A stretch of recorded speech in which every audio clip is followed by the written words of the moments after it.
sun is up, it's a beautiful day. My beginning will be as bright as the sun. Come, won't you come along? And it feels so bright, it's like luck is raining on me. Well, hello all my beautiful friends out there in YouTube land. Welcome back to the Hewitt Homestead. Got Jesslyn out here working hard today. Skyland's checking out the orchard. We still got everything in pots. That's getting ready to change pretty quick. Here, huh? Yeah, I already watered them this morning. Dug up 2 banana trees from the woods we had growing wild out there. Put those in pots. Wild? Yeah, they were growing out in the over there in the swampy areas over there. But hopefully we're going to start getting some of these things put in the ground here the next couple of days that I have off to work on the property. Showed you that area over there that we've been doing all that clearing in the last video. Oh, I know I'm about to. Okay, so we got updates on the house. We got the slab is prepped and the plumbing's in, and we are waiting for this slab inspection, and then we'll be pouring the slab, you guys. So it's getting exciting. Things are starting to pick up. Don't go up there. He's not going up there. So you would do your shoes on. Daddy. What, baby? I put my shovel next to this. Oh, I like it. It's a big one. Yeah, well, you can help me. We're about to get busy working on this. Okay, so this is our project for today. Got our shovels, got our PVC glue. Gonna get this aereator tank hooked up and a secondary pump, because we have good water. I like it. I don't mind it at all, but it does have a little bit of a taste and smell, that mineral-y, sulfur-y-ish kind of taste and smell. And it's hard. It's not, you know, I've seen, smelt, and tasted harder water than this. Wait for that pump to kick off. I mean, it's hard water. It's not crazy hard. I've definitely experienced harder water than this, but it's, you know, got a fair bit of you know, minerals and stuff in it. I've done videos on this this GE whole house water filter, and it's a good filter. It makes the water taste really good, but it lasts for about 2 weeks, and then the flavor comes right back. So the water's, you know, it's still keeping the water clean, but it just can't get rid of that smell. And a lot of that has to do with the gases that come up with the water. So we had one of these in our old house. We had probably worse water out of the ground when it would come right out of the well. Smelled just like rotten eggs, more so than this well does. But the water that came into our house did not smell at all, barely had any kind of taste to it. And it's because we had a good old-fashioned aerator tank. So we're going to hook this up. Today we're going to have this ready. Well, it's going to start feeding us in the RV, and then it's going to be ready to tap into the house when the house is ready for the water to get hooked up. And yeah, so that's where we're at right now, guys. That's PVC pipe cutter. I'll show you how to use it here in a second, okay? It cuts pipes? Yeah, cuts PVC pipes. I have to go far from this pump to get into the tank, and then we'll set up the other pump on that side, and then it can feed the RV. So got a little bit of a hill here. So what I want to do is kind of cut this down a little bit so that the tank can sit level. Gotta get all these sticks out of here though. Hey, can you grab those? And just go make a pile over there with these sticks. Alright, taking a break for a nature walk with the kiddos. Another bush of bamboo? Yep, this is another batch of bamboo that we've never really been able to get to because it's been so overgrown. But I was able to get back here with my DR mower the other day. Get that van. Here we go. And kind of clear out back around the back of it. Look at this. The vines. Looks like the Game of Thrones backdrop or something like that. Oh, okay, Yep. Okay. This is the one that fell from the tree up there. Correct. Got several standing deads out here. That one. Got to be careful when we're walking around. But you know, guys, this is the process. You just get it back here, and you clear out, kind of follow the path of least resistance, cutting vines and small saplings. Then you come back a week or so later, and the vines that you've cut can usually be like those right here. Cut those the other day, they were green, now they're brown. Probably pull them out of the tree now, whereas when they're green, they're still very taut and they hang on. It's really hard to get them out of the trees.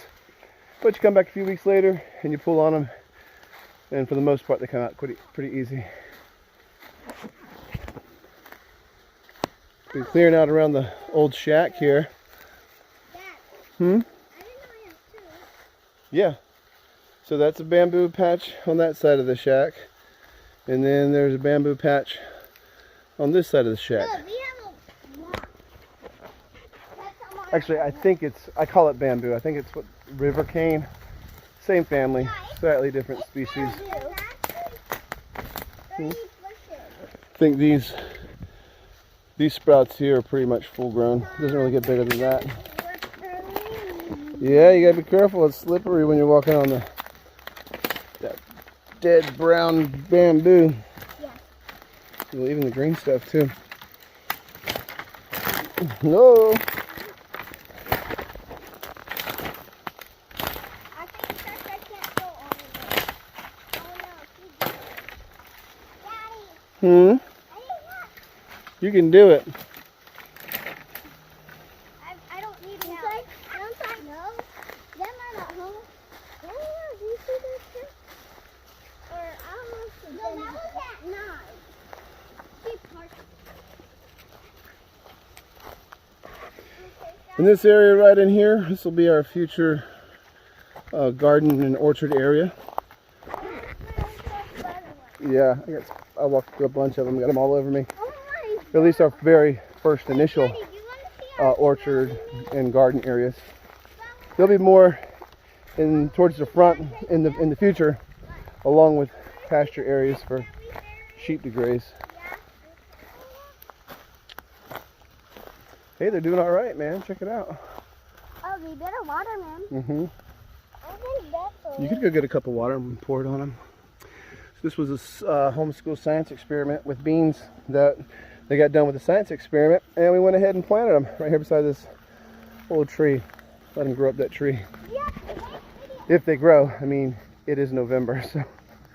But then again, it is Florida, so you never know. We might not get a cold snap until into January. Hey, Daddy. Hmm? Was Karen? Daddy?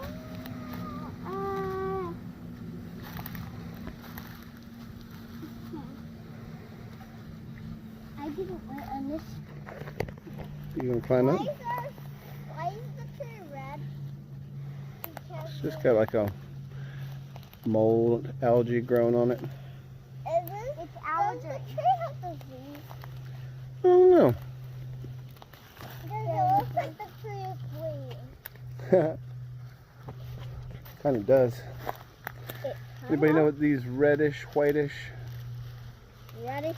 spots are on this I know. Why magnolia do tree? you have so much spots on this tree? If you know, leave it in the comments in Skyland. If somebody knows and they tells us, I'll let you know what it is. If somebody else knows and they let us know what it is. All right, you guys, we're done. We got well water in right here. We got aerated water out here, going to my hoses, feeding my RV, and one day we're gonna feed the house with it.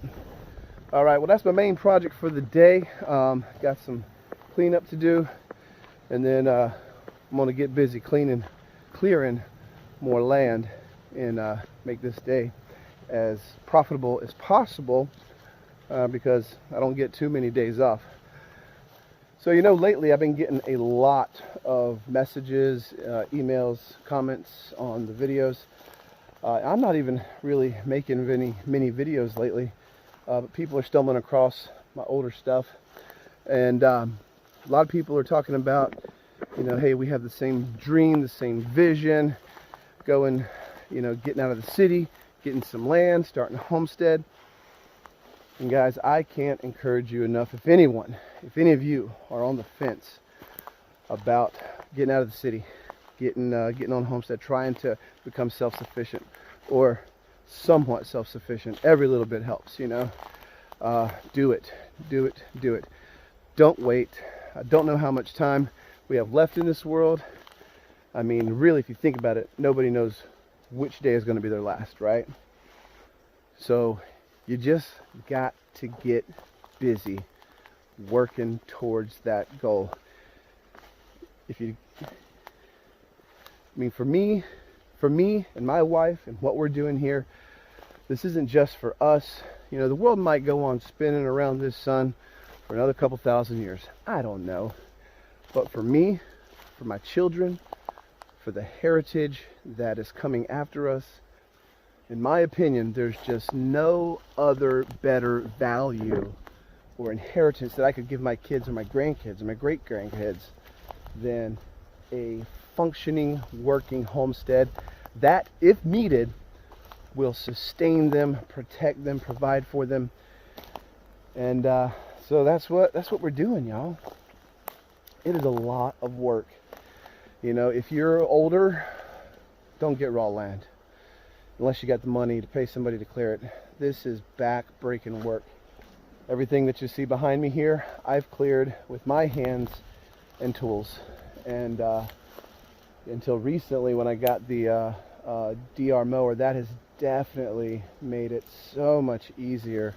But a couple of hours behind that thing, tromping through these woods, is just wears you out. And it's slow going. So if you can find a farm with a house on it, do it. If you can find just 5 acres to 10 acres, it doesn't have to be big. I've probably got 1.5 usable acres right now, but I can already see, and I can already know where I'm planning on putting my beds in, and I know that I'm going to be able to have really start to grow a good amount of food coming up this next spring with what I've got. But by next spring, I want to have a lot of this cleared as well. Probably going to be more like a silvopasture area over here. But you can see how thick this is, especially if you're in Florida. Look at these guys, these vines. And actually brought the mower through here, the DR mower through here the other day, and I've cut a lot of this stuff off at the base and chopped down some of the stuff that was, you know, low lying. But look at this mess, this tangled mess. You have got to fight and scrap through every square inch of it. Now, if you're somewhere else in the world, in the country, you know, it's probably not this bad. Like I was watching Justin Rhodes. You know, everybody watches Justin Rhodes. He's trying to develop some of his land that's never been touched before. Well, not in his lifetime that he can remember, but you know, it's thick, but it's like trees. It's like small sapling trees, and he can walk through there with a chainsaw and make really good progress in a really short amount of time, and come out with very little scrapes or scratches. I spend 10 minutes in there. I'm not going to get very far at all before I am chewed up. You know, I'll have to show you sometime. Next time I go through there, I'll have to do a before and an after shot of my arms and legs. But, you know, you got to take the good with the bad. What's the good part about homesteading in Florida? Growing season, 11 months out of the year pretty much. No frost really to worry about. You can grow just about anything because you don't have to worry about it. Even things that are really sensitive to frost and freeze, you can grow tropical stuff. Grow it. Just about anything that grows up north, except for a few fruits that really thrive when they have a cold winter spell to go through. You know, but even then, we can usually grow those too. They're just not as good as they are up north when they get that cold weather spell that they like. But you know, guys, get busy. Get out of that city. This world, well, You know what's going on in this world. It's crazy out there. You need to get safe. You need to get protected. You need insurance, food insurance. You know what I'm saying? All right, guys, that's going to be all for today. I love you guys. Thanks for being here and following our journey. And I'll definitely keep you posted as this house starts to go up. Should be pouring a slab next week and framing the week after that. It's gonna be good. Love you guys. Y'all be safe. God bless you. I'll see you again. Shalom.